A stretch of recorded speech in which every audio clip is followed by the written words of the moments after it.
Hey, everybody. Clash of the Titans, round 2. Will Duderstadt, Dennis O'Neil, Kevin Oakley. Guys, that was so much fun. I have never seen a crowd reaction like that. Were they laughing with us? Were they laughing at us? I'm not sure. A little bit of both. Hard to tell. It was just a ton of fun. The best, again, vibe from the crowd session that I've ever seen.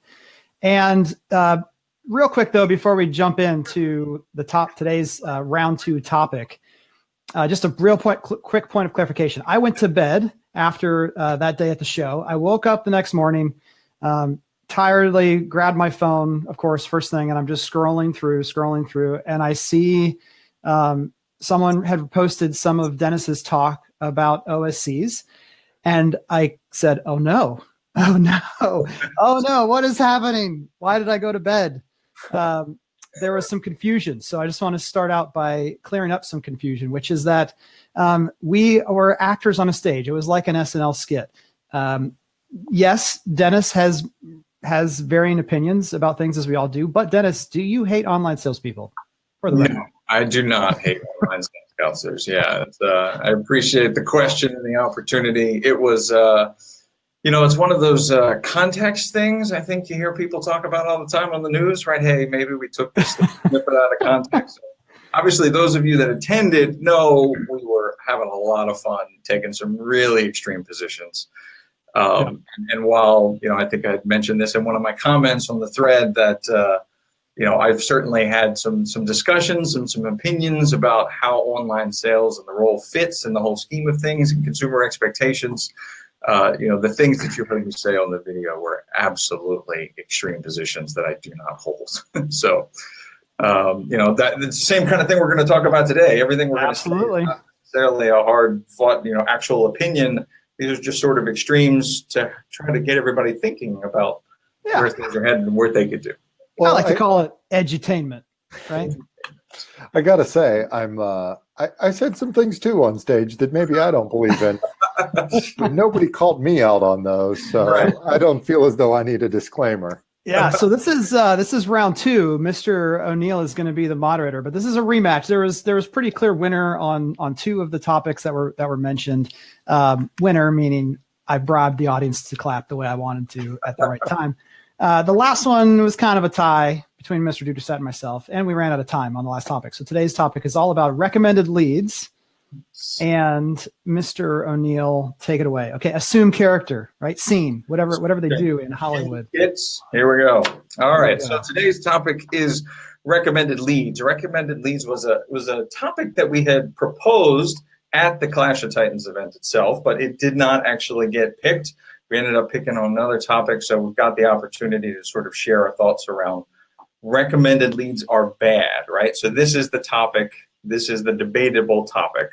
Recommended leads are bad. So some of you may say, well, what are recommended leads? So we want to clarify that first. You may or may not know that when a home shopper is interested in a community and they might be visiting a various website with your listing on it, then sometimes at the end of that process, they're also going to be invited to share their information with other nearby communities, which of course those communities may or may not be your competitor.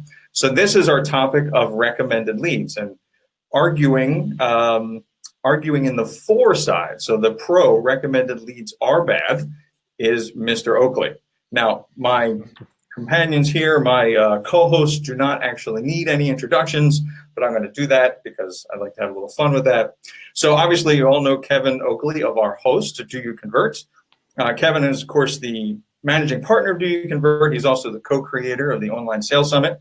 And he was once heard arguing that the walls on waffles create unnecessary borders for breakfast food toppings. Absolutely. So, tear down those walls. Around the plate. Awesome.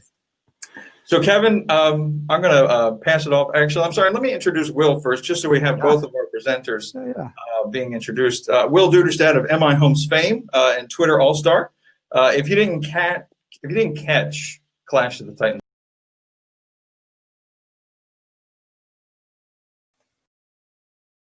Dennis, a little technical difficulty.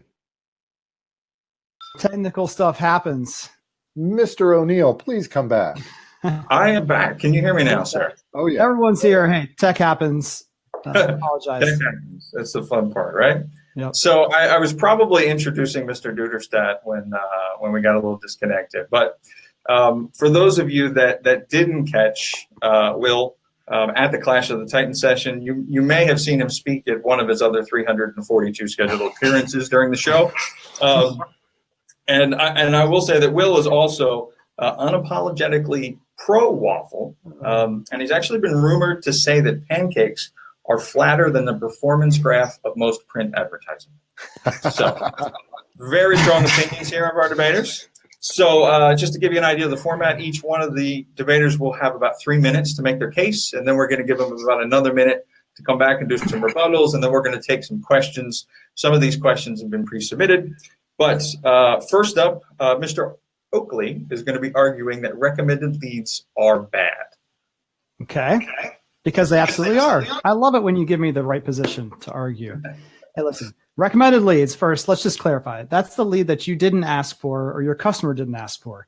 And you all have heard of the term interruption marketing made famous by Mr. Seth Godin. And we all know that that is the reality we live in. No one wants to be interrupted by another ad. No one wants to just be shouted at like an insane person on the corner of the street. Recommended leads are no more than another form of interruption marketing, but it's even worse because that person just spent all this time online researching what kind of house they want, where they want to live, making all these calculated decisions. There's all this fear about reaching out and pushing the submit button to get that contact information out to someone to ask a question. And then all of a sudden, imagine 40 people hopping in and trying to join in that conversation. Now, this is real life. This isn't Twitter. It's okay to hop in whenever you want to and add your little tweet to the comment. But when someone is looking for the most important purchasing decision of their life, interruption marketing just doesn't make any sense at all. In fact, I'm not going to break the stream with our slides, but if you've ever watched one of those cat videos on YouTube where another cat jumps out of nowhere and attacks them, that's what it feels like to the consumer. Hi, you didn't ask to talk to me. Here I am, and I'm going to keep calling and keep emailing you, and I'm going to develop potentially even a negative reputation and connotation to the brand. It's just that from the consumer side is the bad problem. From the actual marketer operator side, it's an even worse problem because it makes all this extra noise in the system. Like when I ask someone, what is your traffic to conversion ratio? You know what almost everybody does? No one wants to talk about this. You know what they do? They count in that ratio. They count their recommended leads as leads from their website. That's not helpful. That's confusing. It muddles up the system. It makes it harder to analyze your data accurately, keeps it completely separate. And here's the final point. The dirty little secret, naughty secret even. Those recommended leads that you're getting, someone else is getting your leads. The ones where they were trying to get to you are recommended leads for someone else. That's not good for anybody. It's already confusing in a tough enough process. Your Honor, I rest my case. Very convincing argument, Mr. Oakley. Very convincing argument. Mr. Duderstadt, you've got your cues. So let's hear your take on why recommended leads are not bad. Well, the reality is they definitely are not. And Kevin is pretty incorrect in a lot of what he said, although the process he describes is accurate, right? A consumer is going to go to a site and they're going to fill out a form. Our dirty little secret is most consumers can barely remember who they're requesting information from. So yeah, it's being sent to 5 or 10 builders. They don't remember which one is supposed to call them back. So provided you're fast, you're going to be the one that's going to land that lead. You're going to be able to convert it to appointment. Team Duder all the way, am I right? Since they can't remember, you win just purely based on speed. Now, this is not unlike back in the old day when we had, multiple sales models in a community from different builders all lined up. If a marketer could stand in front of the competitor's model and just tackle customers and drag them over to their model, they would have. There's probably some salespeople out there that did that. I think there's a law against assault. There's no law. There's no law. Well, you would very persuasively say, dear Mr. Customer, come on over to my model. This is the modern day equivalent of that. You're I've got some nice intercepting your candy. competition. Yeah, I didn't interrupt a single time there, Kevin. I just want you to know that. All right, let's give it civil, gentlemen. Here's the best part is, as a marketer, you can actually have really bad content on your listings on referral sites and just let somebody else do the work. Let your competitor have an amazing listing, tons of photos. You don't have to spend a dime on photography, and all of those leads that come in for them, well, you're going to get them too. So they're investing, they're spending money, they're spending energy, and you're going to get the benefits. Basically, you get the reward for their hard work. That's a win. I mean, that's pretty slam dunk. But my last point is, a great marketer is always going to do math about how much it costs to acquire their lead. And I can guarantee Facebook, PPC, your own website, there is not a cheaper lead to be had than a recommended lead. I rest my case. Interesting takes. So, Mr. Oakley, I'm going to give you about a minute here for some rebuttal on some of that stuff. And then I've got a question here. I got cards too. Yeah, you got cards. I got cards. I made a few notes. No, this is on the fly, Mr. Duder. Yeah, this is not part of our. I just wrote these. First of all, you insulting the customer's intelligence of saying that they don't know who they submitted a lead to. That's not good marketer discretion to have that kind of viewpoint on your consumer, to think that they're idiots. I mean, that's my first one. The second one is being lazy on your listings. Here's the problem: is not every site does recommended listings, do they, Mr. Duder? Because some want to do the right thing and protect that. Remember, I'm in character. Don't murder me later. Some listing services want to do the right thing and not do recommended leads. So if that's your strategy that you're trying to take on, you're losing everywhere else where your bad content is there by itself. The last one, I can't read my own writing. It's probably wrong anyways. Oh, the cost. Yeah, cheap, right? That's the cheapest lead you can get. I don't think we want cheap leads. I think we want high quality leads. Am I right, OSCs? If you're an OSC and you're letting this happen right now with no back and forth commenting, I think you need to start talking. All I know is that our most vocal viewer, Miss Martha, has been on my side. So, I mean, waffles and recommended leads. Well, let's see how it all shakes out after the end here. We'll see how this comes in. So Kevin, how do you respond to the claim that your fear of recommended leads is really a lack of confidence in your OSC and your sales team? You know, are you worried that there's some kind of collusion going on to sort of steer your potential clients away from you? That's the most ridiculous question I've been asked in the last 2 minutes. There's absolutely no lack of confidence. In fact, I value and am so confident in their skills. I don't want them wasting time with these people who didn't ask to talk to us. I want them Super Bowl Sunday is this Sunday. And that, as I call it, that is the start of new home selling season. It has begun. The quality is out there and the volume is high of quality leads. I don't want them focus on the people who are actively trying to get in touch with you and want to buy your house. Don't go chasing waterfalls. Interesting. Mr. Duderstadt. Yes, sir. Waterfall chasing aside, how would you like to respond before we take a question from the audience? Well, I don't follow sport all that closely, so I'm not quite sure when the Super Bowl is, but for an OSC, every day is their Super Bowl. They have to perform. They have to be quick. And quick is how you're going to win. It doesn't matter where the lead comes from. It doesn't matter what information they're sharing with you. If you can call them back in 30 seconds, you're going to get that appointment. So the more the merrier. Bring it on. Super Bowl every day. All right. So I got a question here, and I picked this question at random from both of the ones that were submitted. And it comes from a Spencer Riskiff. I know it says he's part of some real estate startup on the West Coast. I'm not really sure. But anyway, Spencer asks, it seems unfair that a builder share the fruits of their marketing dollars with the competition. Why would they allow these leeches? What say you? Wow, leeches. That's bold. That's what it says.